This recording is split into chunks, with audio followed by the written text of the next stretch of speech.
हम इंसानों के वास्तविक गुरु वो होते हैं जो खुद को गुरु नहीं कहलाना चाहते। वो सिर्फ खुद को गुरु नहीं बोलते, बात सिर्फ इतने तक ही सीमित नहीं है। वास्तव में इंटरनली भी वो खुद को गुरु नहीं मानते, क्योंकि उन्हें पता होता है कि वास्तविक गुरु तो एक ही होते हैं, जिन्हें कि अक्षर ब्रह्म या फिर ब्रह्म पुरुष कहा जाता है। तो क्या भाव होता होगा ऐसे सत्पुरुषों का जो खुद को गुरु नहीं मानते, और सतमार्ग में चलने वाले साधकों का जो मार्गदर्शन करते हैं। मैं हम इंसानों के उन वास्तविक गुरु की बात कर रहा हूँ जो अपने आप को गुरु नहीं मानते और वो गुरु कहलाना भी नहीं चाहते। जो मेरे मोक्ष मार्ग के गुरु हैं वो खुद को गुरु मानते ही नहीं हैं, लेकिन फिर भी वो मेरे गुरु हैं। वो हमेशा मुझसे कहते हैं कि तुम मुझे गुरु गुरु क्यों बोलते हो, मैं तो कोई गुरु नहीं हूँ, मैं तो तुम्हारे जैसा ही हूँ।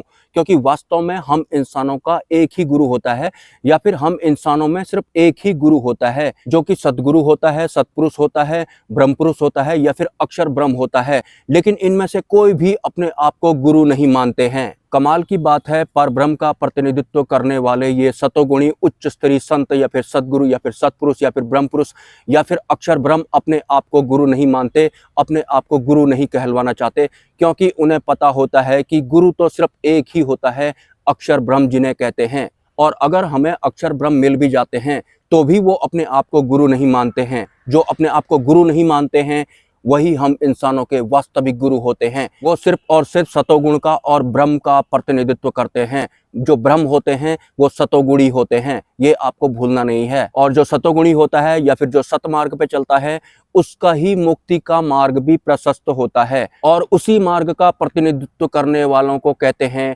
सदगुरु, सतपुरुष, ब्रह्म पुरुष या फिर अक्षर ब्रह्म, जो अपने आप को गुरु मानते ही नहीं हैं। अगर आप उनसे गुरु कहेंगे तो वो कहते हैं कि मैं कोई गुरु नहीं हूँ, गुरु तो सिर्फ एक ही होता है, जो कि अक्षर ब्रह्म होता है। भले ही वो अक्षर ब्रह्म वाली अवस्था में सर्वाइव ही क्यों ना कर रहे हों, तब भी वो अपने आप को गुरु नहीं मानते हैं। इसके विपरीत जो ये माया मार्ग वाले गुरु होते हैं या फिर जो साधक होते हैं, वो हर संभव कोशिश करते हैं कि ये आम जनता हमें गुरुजी बोलने लगे। और अगर इन्हें कोई गुरुजी बोलने लगता है तो फिर इनको अपने प्रति सम्मान जैसा लगने लगता है, फिर ये सम्मान के लालच में आ जाते हैं। युधिष्ठिर जो थे वो भले ही ब्राह्मणों को दान किया करते थे जब उनका सब कुछ छिन गया था, लेकिन ये सब करने से युधिष्ठिर के भीतर सम्मान बहने लगता था। मतलब वो सम्मान के दबाव में आ गए थे, और जो सम्मान युधिष्ठिर को दान करने के बाद मिला करता था वो माया वाला सम्मान था।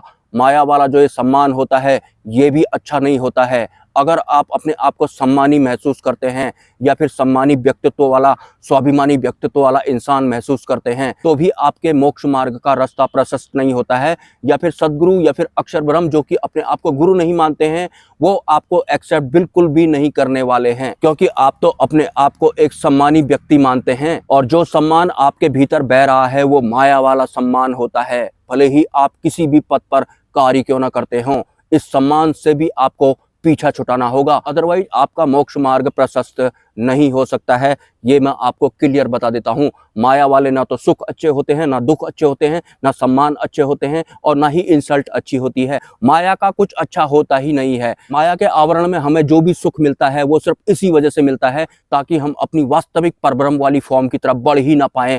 हम इन सुखों में ही उलझ कर रह जाएं, या फिर इन दुखों में ही उलझ कर रह जाएं, या फिर इन सम्मानों में ही उलझ कर रह जाएं। जिस तरह के सम्मान में युधिष्ठिर उलझे हुए थे। किसी को दान अगर आप कर रहे हैं तो वो आपके सामने हाथ भी जोड़ेगा, और उस वक्त आपको अपने इंटरनली फील भी होगा कि मैंने किसी को दान वगैरह दिया तो ये सब लोग मेरी बहुत इज्जत करते हैं। आप उस इज्जत में दब जाएंगे। और अगर आप अपनी वास्तविक फॉर्म में आना चाहते हैं, मतलब ब्रह्म अवस्था का संचार आप चाहते हैं कि ब्रह्म के आवरण में आप आ जाएं, तो आपको माया के आवरण से बाहर निकलना होता है, या फिर माया के अंडर में जो भी मिल रहा होता है उस सब को आपको छोड़ना होता है, उसका त्याग करना होता है। ये जो सम्मान हमें इस भौतिक जगत में मिलता है ये भी अच्छा नहीं होता है। कल्पना कीजिए अगर अक्षर ब्रह्म आपको ध्यान में घटित हो जाते हैं और आप इस माया रूपी संसार के एक सम्मानी व्यक्ति हैं। बहुत सारे लोग आपकी इज्जत करते हैं, बहुत सारे लोगों को हर महीने अनाजों का बोरा दान करते हैं। तो बहुत सारे लोगों को अनाज या फिर पैसा दान करने के बाद जो सम्मान आपके अंदर भरा हुआ है, जो कि आपका स्वभाव ही बन जाता है या फिर आपका व्यक्तित्व ही बन जाता है, ये आपको परब्रह्म से मिलने नहीं देगा।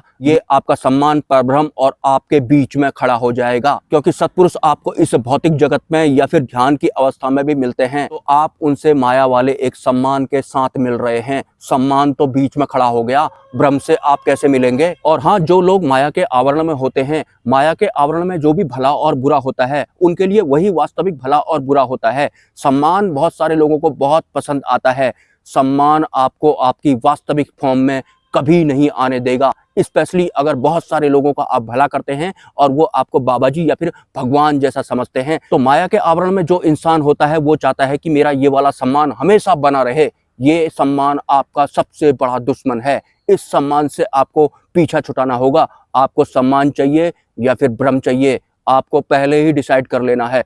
अदरवाइज जो ब्रह्म होते हैं या फिर जो अक्षर ब्रह्म होते हैं, जो भी इंसान ईर्ष्या या फिर सम्मान वाले स्वभाव के साथ उनसे मिलता है, उस इंसान का अक्षर ब्रह्म से एकाकार हो ही नहीं पाएगा। या तो ईर्ष्या बीच में खड़ी हो जाएगी, चलो ईर्ष्या भी नहीं है उस इंसान के अंदर में, लेकिन उसका सम्मान बीच में खड़ा हो जाएगा। और जो माया वाला ये सम्मान होता है, ये बहुत बड़ा रोड़ा होता है। सम्मान से आपको पीछा छुटाना होगा सर। पर ब्रह्म का आवरण अलग है, माया का आवरण अलग है। भूल कर भी आप इस गलतफहमी में मत रहना कि मैं तो नीली पीली हरी बत्ती वाली गाड़ी में चलता हूँ, बहुत सारे लोग मुझे नमस्कार कहते हैं या फिर सैल्यूट मारते हैं, मैं भी सतपुरुष की शरण में चला जाऊंगा और परब्रह्म भी साथ में हो जाऊंगा। सम्मान तो मेरा इस भौतिक जगत में पहले से ही है। ये जो भौतिक जगत में माया वाला सम्मान आपके साथ में चल रहा है, इसकी कोई भी वैल्यू नहीं होती है, क्योंकि ये सम्मान आपको इस माया वाले जगत में उलझाने के लिए प्राप्त हुआ है, ताकि आप अपनी वास्तविक फॉर्म की तरफ बढ़ ही ना पाएं। और अगर आप बढ़ने की कोशिश भी करें तो भी सम्मान भी आपके साथ में चले और परब्रह्म और आपके बीच में एक दीवार की तरह खड़ा हो जाए। आप परब्रह्म पर या फिर सतपुरुष पर संकोच जैसा करने लगें, क्योंकि आपकी बहुत ज्यादा इज्जत इस दुनिया में है, बहुत सारे लोग आपकी बात भी सुनते होंगे। कोई भी वैल्यू नहीं होती है भौतिक जगत के इस सम्मान की, दो कौड़ी का नहीं होता है, किसी काम का नहीं होता है। माया के आवरण के अंडर में आपको जो भी मिल रहा है, उसका सिर्फ एक ही मकसद होता है, आपको माया के ही आवरण में रखना,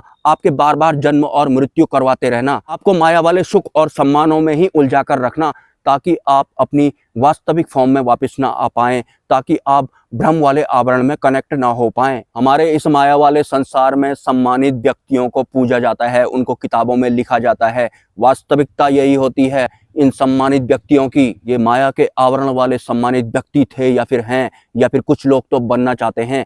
किसी किसी को ऐसा भी लग रहा होगा कि आने वाले समय में मेरा भी एक स्तंभ जैसा बनाया जाएगा बीच चौराहे में, या फिर बहुत बड़ी विशालकाय मेरी एक मूर्ति बनाई जाएगी, आम लोग पूजा करेंगे, घूमने आएंगे, फोटो बनाएंगे, वीडियो रील वगैरह बनाएंगे उस मूर्ति के आगे। इतना बड़ा सम्मान मेरा एक दिन हो जाएगा, मृत्यु के बाद तो हो ही जाएगा। अगर मेरे जीते जी हो जाए फिर तो बात ही कुछ और हो जाएगी, फिर तो मैं एक बहुत बड़ा सम्मानी व्यक्ति हो जाऊंगा। माया वाला सम्मान आपको घेर रहा है, बचकर रहना है आपको इस सम्मान से। दुख तो चलो आपको बुरे लगते हैं, दर्द तो चलो आपको बुरे लगते हैं, लेकिन सुख आपको अच्छे लगते हैं। लेकिन सुखों से भी अच्छा आपको सम्मान लगता है।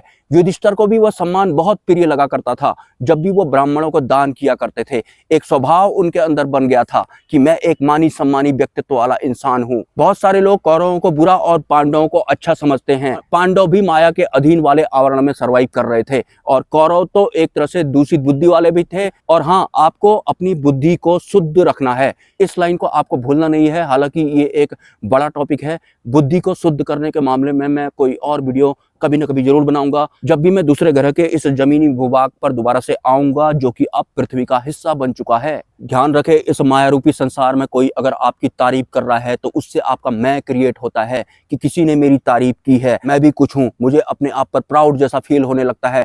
या फिर किसी ने आपको बोल दिया कि यू आर सो ब्यूटीफुल, तो उसके बाद वो शब्द आपके अंदर बैठ जाते हैं, आपका मैं बना देते हैं। माया रूपी संसार की इन तारीफों से आपको हर हाल में परहेज करना होगा। और अभी आप बुद्धि और मन से पार जाने की अवस्था में नहीं है, तो कम से कम आपको अपनी बुद्धि को शुद्ध रखना है, तभी बुद्धि के हिसाब से आपको इन विषयों का सही सही ज्ञान होगा। इस चैनल पर आने से पहले दूर दूर तक आपको किसी भी तरह का कोई ज्ञान नहीं होगा या आइडिया नहीं होगा कि जिन सुखों के पीछे हम भाग रहे हैं या फिर जिन सम्मानों के पीछे हम भाग रहे हैं, वो तो हमारे सबसे बड़े दुश्मन हैं, जो कि हमें ईश्वर से नहीं मिलने देते हैं। नहीं भागना है आपको माया वाले सुखों के पीछे या फिर माया वाले सम्मानों के पीछे। और कौरव और पांडव जो थे वो सबके सब रजोगुणी वाले थे, वो सब माया के आवरण में चल रहे थे। मोक्ष मार्ग पर कोई भी नहीं चल रहा था कि मुझे ये संसार चाहिए ही नहीं, मुझे ये राटपाट चाहिए ही नहीं, मुझे सिर्फ और सिर्फ ब्रह्म चाहिए। इस वाले मनोभाव के साथ पूरी महाभारत में कोई भी नहीं था। इसलिए एक दिन माया द्वारा उन सभी का ठेका कर दिया गया था। ना तो पांडव सतमार्गी थे